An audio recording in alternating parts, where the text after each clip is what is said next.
میری چاچی کسی غیر مرد کے ساتھ موقع پر پکڑی گئی۔ پھر میں چاچی کو بلیک میل کرتا۔ جب میں نے چاچی کو رنگے ہاتھوں پکڑا تو چاچی میرے پیروں میں گر گئی۔ پھر مجھے کہنے لگی، یہ بات کبھی اپنے چاچو کو مت بتانا، جو تم کہو گے میں وہ سب کرنے کو تیار ہوں۔ پھر میری چچی کی عمر 35 سال کے لگ بھگ تھی، لیکن لگتی وہ ایسی تھیں جیسے کوئی 21 سال کی کنواری لڑکی ہو۔ چچی کی ماڈرن ڈریسنگ دیکھ کر میں اکثر دنگ رہ جایا کرتا تھا۔ ایک روز جب آدھی رات کو میری آنکھ کھلی تو چچی کے کمرے میں سسکیوں کی آوازیں گونج رہی تھیں۔ میں گھبرا کر کمرے کی جانب دوڑا۔ جب دروازے کے سوراخ سے اندر جھانکا تو میرے اوسان ہی خطا ہو گئے۔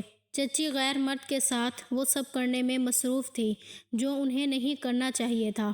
چچی نے مجھے دیکھا تو شرمندہ ہو گئی اور ہاتھ جوڑنے لگی، کسی کو کچھ مت بتانا۔ لیکن ان کی حالت اور حزن دیکھ کر میں بھی خود پر کنٹرول نہ کر سکا اور میں نے بھی موقع کا فائدہ اٹھا کر اپنے بھڑکتے ہوئے جذبات میں ٹھنڈ ڈالنے کا فیصلہ کر لیا۔ پہلے میں نے اس آدمی کو گھر سے نکالا اور پھر ساری رات جی بھر کے چچی کے ساتھ بڑے جوش سے میں اکثر چچی کی ضروریات کا سامان ان کے گھر پہنچانے جاتا تھا۔ چچا پہلے پہل تو ہفتہ ڈیڑھ کے لیے ہی کام کے سلسلے میں باہر جاتے تھے، لیکن اس بار چچا نے مجھے اپنے پاس بلایا اور کہنے لگے، بیٹا میں 3 مہینے کے لیے دبئی جا رہا ہوں۔ ہماری کمپنی کو ایک نیا کانٹریکٹ ملا ہے، اسی سلسلے میں مجھے وہاں پر جانا ہے، لیکن میں اتنے دنوں کے لیے اپنی جوان بیٹی اور بیوی کو اکیلا نہیں چھوڑ سکتا۔ تم ویسے بھی میری بیٹی کے منگیتر ہو، اس لیے میں چاہتا ہوں کہ تم کچھ دنوں کے لیے میرے گھر شفٹ ہو جاؤ، میری بیوی اور بیٹی کا خیال رکھو اور ان کی حفاظت کرو تاکہ مجھے پیچھے سے کسی چیز کی فکر نہ ہو۔ میری بیٹی تو سارا دن یونیورسٹی میں ہوتی ہے اور شام کو ہی واپس آتی ہے، ایسے میں اگر تمہاری چچی کو کسی چیز کی ضرورت ہو تو وہ بیچاری کیا کرے گی؟ پہلے تو میں کچھ دنوں کے لیے ہی جاتا تھا تو مجھے پیچھے سے اتنی فکر نہیں ہوتی تھی اور تم پیچھے سے سب کچھ سنبھال لیتے تھے، لیکن اس بار میں 3 مہینے کے لیے جا رہا ہوں۔ 3 مہینے کا ایک عرصہ بہت لمبا ہوتا ہے۔ اتنے عرصے کے لیے جوان بیوی اور بیٹی کو گھر پر اکیلے چھوڑ کر جانا مجھے مناسب نہیں لگ رہا۔ چچا کافی پریشان لگ رہے تھے۔ میں نے چچا کی پریشانی دیکھی تو کہا کہ چچا بالکل فکر نہ کریں، میں سب کچھ سنبھال لوں گا، آپ کی عزت میری بھی عزت ہے۔ میں نے دل سے یہ بات کہی تھی کہ چچا نے میرے لیے بہت کچھ کیا تھا، والدین کے انتقال کے بعد میرے لیے سب کچھ وہی تھے، لیکن میں نہیں جانتا تھا کہ چچا کے گھر 4 راتیں گزارنے کے بعد میں ان کے احسانوں کو اپنے پیروں تلے روند دوں گا اور ان کی عزت کے ساتھ ہی کھیلنے لگوں گا۔ چچا کی موجودگی میں ہی میں نے اپنا سامان ان کے گھر شفٹ کیا، جبکہ چچی نے کہا بھی تھا کہ وہ اکیلے گزارا کر سکتی ہیں، لیکن چچا نہیں مانے اور پھر مجھے اپنے گھر پر چھوڑ کر وہ 3 مہینے کے لیے چلے گئے۔ ان کے جانے کے بعد پہلی رات میں نے سوچا کہ میں اپنی منگیتر کو وقت دوں گا، اس سے ڈھیر ساری باتیں کروں گا جس سے ہم ایک دوسرے کو بہتر طریقے سے سمجھ سکیں گے اور میں اسے اپنے حالات سے متعلق آگاہ کروں گا، لیکن میں نے دیکھا کہ وہ تو اپنی پڑھائی میں ہی بہت مصروف رہتی تھی اور اس نے مجھے ذرا سی بھی اہمیت نہیں دی تھی۔ مجھے رات کو دیر سے سونے کی عادت تھی، اس لیے میں خاموشی سے سارے گھر کا چکر لگانے لگا۔ چچا کا گھر بہت بڑا تھا، اس میں 2 پورشن تھے۔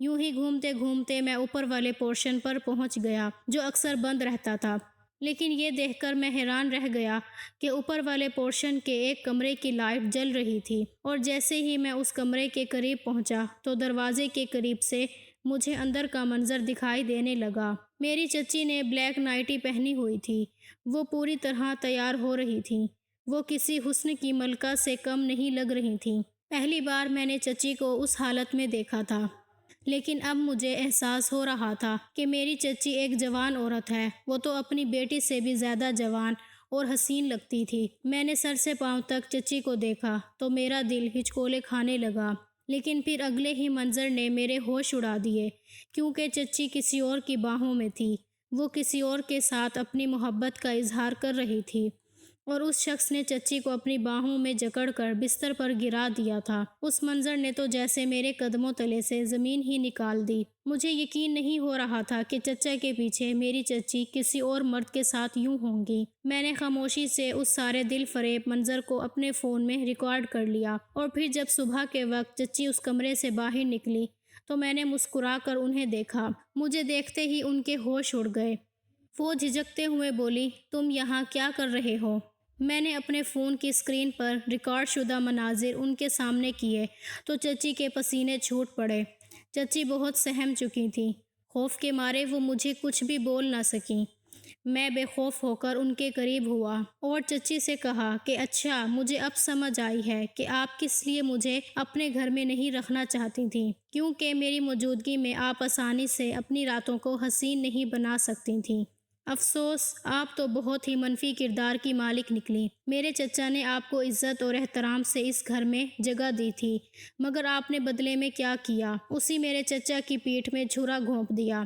میری بات سن کر چچی اپنے خوبصورت گورے چہرے پر آنسو چھوڑتے ہوئے مجھے کہنے لگیں، تم کچھ نہیں جانتے، اس لیے پلیز ایسی باتیں نہیں کرو۔ تمہیں کیا معلوم کہ ایک جوان عورت کی کتنی ضروریات ہوتی ہیں۔ دولت کے علاوہ بھی عورت کو کچھ درکار ہوتا ہے جس سے عورت کو تسکین ملتی ہے اور راحت ملتی ہے، اور اگر یہ سکون اسے کوئی اپنا نہیں دے سکے گا تو وہ سکون حاصل کرنے کے لیے کوئی نہ کوئی حل تو نکالے گی۔ اور چند گھنٹوں میں جو کچھ بھی تم نے دیکھا ہے وہ جھوٹ نہیں ہے، لیکن یہ بھی حقیقت ہے کہ وہ تم نے پورا سچ بھی نہیں دیکھا ہے۔ میں تمہاری چچی ہوں، مجھے اچھے برے کی بہت اچھی طرح تمیز ہے، لیکن انسان کب تک اپنے جذبات کا گلا گھونٹ سکتا ہے؟ بالآخر ایک نہ ایک دن تو صبر جواب دے ہی جاتا ہے۔ اور ہاں، ایک بات تم اچھی طرح ذہن نشین کر لو کہ جو کچھ بھی تم نے دیکھا ہے یہ راز ہم دونوں کے درمیان ہی رہنا چاہیے۔ خبردار، اگر تم نے اس بارے میں کسی کے آگے زبان کھولنے کی ضرورت بھی کی تو میں نے بھی آگ بگولا ہو کر دبی ہوئی آواز میں چچی سے کہا کہ آپ میری بات کان کھول کر سن لو۔ میں نہ صرف چچا کو حقیقت سے آگاہ کروں گا بلکہ آپ کی بیٹی کو بھی سب کچھ بتا دوں گا۔ ان لوگوں کو بھی تو علم ہونا چاہیے کہ آپ رات کے اندھیرے میں کسی انسان کی باہوں میں کیا گھل کھلاتی رہتی ہیں۔ چچی فوراً سے میرا بازو پکڑ کر زبردستی مجھے اپنے روم میں لے گئیں اور مجھے بیڈ پر بٹھا کر میرے قدموں میں بیٹھ گئیں اور ہاتھ جوڑ کر مجھے کہنے لگیں، دیکھو، تم میرے ہونے والے داماد ہو، تم میرے شوہر کے بھتیجے بھی ہو، میں تمہیں سب کچھ سچ سچ بتا دوں گی، لیکن پلیز تم میری بیٹی کو کچھ نہ بتانا۔ اگر تم نے بتا دیا تو میں جیتے جی مر جاؤں گی۔ خدا کے واسطے میری عزت کو خراب مت کرو۔ لیکن میں نے چچی کے آنسوؤں اور جوڑتے ہوئے ہاتھوں کو نظر انداز کرتے ہوئے کہا